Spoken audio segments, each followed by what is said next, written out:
نہ میں دیکھ لوں گا، ہوں گے مجھے بتا دیجیے گا، میں سنبھال لوں گا۔ ہماری پارٹی منسٹرز نے قربانیاں دی ہیں، تو ایسا نہیں ہے ہماری پارٹی نے لوگوں کو صرف نہیں، داؤد علی خان کے ہر ایکشن کو وہ عوام کی بہتری کے لیے لیا۔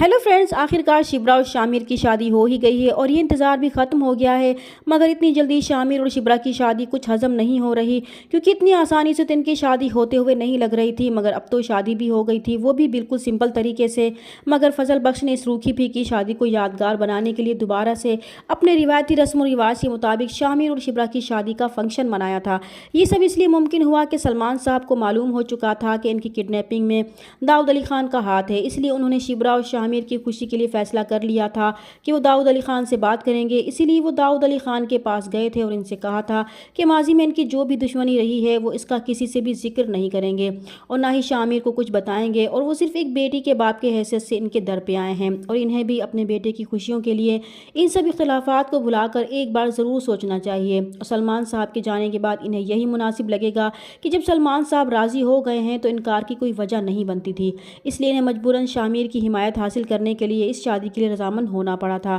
پھر وہ مہرین اور اس کے باپ کے پاس جائیں گے اور ان سے کہیں گے کہ فی الحال انہیں الیکشن سے پہلے شادی کرنی ہی پڑے گی، کیونکہ وہ شادی کو تو نہیں روک سکتے، کیونکہ سلمان صاحب جان چکے ہیں کہ انہیں کڈنیپ بھی انہوں نے کروایا ہے اور یہ دھمکی بھی دی تھی کہ اگر وہ اس شادی کے لیے راضی نہ ہوئے تو اس کی ساری سچائی شامر کو بتا دیں گے، اور فی الحال وہ یہ سب افورڈ نہیں کر سکتے تھے، اور پھر وہ اس موقع سے فائدہ بھی اٹھا سکتے ہیں کہ اگر انہوں نے شامر کی نظروں میں اچھا بننا ہے تو فی الحال اس شادی کو ہونے دیں، بھلے ہی وہ اس شادی کو نہیں روک سکتے مگر اس شادی کو آگے چلنے سے روک تو سکتے ہیں۔ اور پھر مہرین اور اس کا باپ اس شرط پر راضی ہوئے تھے کہ اس بات کو یاد رکھے گا کہ انہیں الیکشن کے بعد اپنا وعدہ پورا کرنا پڑے گا اور شبرا کو شامر کی زندگی سے نکالنا ہوگا، کیونکہ اپنی بیٹی کو اس طرح دکھی نہیں دیکھ سکتے تھے۔ لیکن مہرین کے لیے یہ سب برداشت کرنا مشکل ہو رہا تھا، تب اس کا باپ اسے تسلی دے گا کہ وہ دل چھوٹا نہ کرے اور اس طرح خود کو اکیلا محسوس نہ کرے، ابھی بھی اس کی چپ کو اچھی طرح محسوس کر رہے ہیں، مگر وہ یہ نہ سمجھے کہ انہیں اس کے دکھ کے بارے میں کچھ بھی معلوم نہیں ہے۔ وہ اس سے وعدہ کریں گے کہ الیکشن کے بعد شامر ہر صورت میں اس کی زندگی میں شامل ہو کر رہے گا، اور پھر پتہ ہی نہیں چلا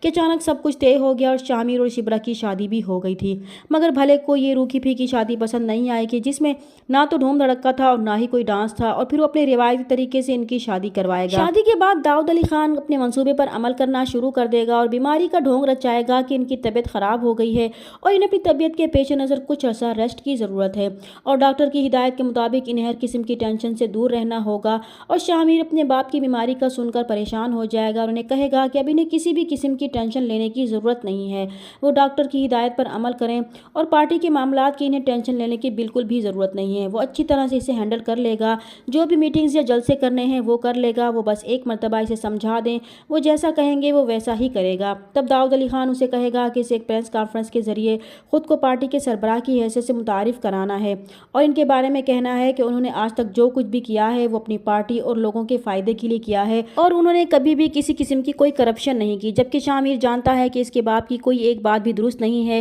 لیکن جس طرح انہوں نے اس کی خوشی کے لیے شبرا کو قبول کیا تھا وہ ان کا بہت شکر گزار تھا کہ نہ چاہنے کے باوجود بھی انہوں نے سلمان صاحب کی بیٹی سے اس کا رشتہ جوڑا تھا، اس لیے وہ اب ان کی کوئی بھی بات نہیں ٹالے گا کہ جب اس کا باپ اس کے لیے سب کچھ کر سکتا ہے تو وہ کیسے ان سے مخالفت کر سکتا ہے۔ جبکہ شبرا کو شامر کے سیاست میں انٹر ہونا بالکل بھی پسند نہیں آیا تھا، اسے تو سیاست دانوں سے بہت چڑ تھی، اسے لگتا تھا کہ شامر جیسا صاف اور کھرا انسان سیاست سے دور ہی رہے تو بہتر تھا، مگر وہ کچھ کہہ بھی نہیں سکتی تھی کہ اس وقت داؤد علی خان کی جو کنڈیشن ہے اس میں شامر سے کچھ بھی کہنا غلط ہوگا، کیونکہ بیٹا ہونے کے ناطے ان کی غیر موجودگی میں پارٹی سنبھالنا اس کا فرض بنتا ہے۔ جب شامر پریس کانفرنس بلاتا ہے تو اس میں ہارون بیگ بھی موجود ہوتا ہے، پھر پریس کانفرنس میں وہ سب کچھ وہی بولے گا جو اس کے باپ نے اس سے کہا تھا، اور لوگ داؤد علی خان زبیدہ سکندر کے بیٹے کو دیکھنے کے لیے بہت اشتیاق میں تھے کہ آخر داؤد علی خان کا بیٹا کیسا ہے۔ جب سلمان صاحب کے آفس کے لوگ اپنے موبائلز میں جب شامر کو دیکھیں گے تو حیران ہو جائیں گے کہ یہ تو داؤد علی خان کا بیٹا ہے جو ان کے ساتھ اس چھوٹے سے آفس میں نوکری کرتا تھا،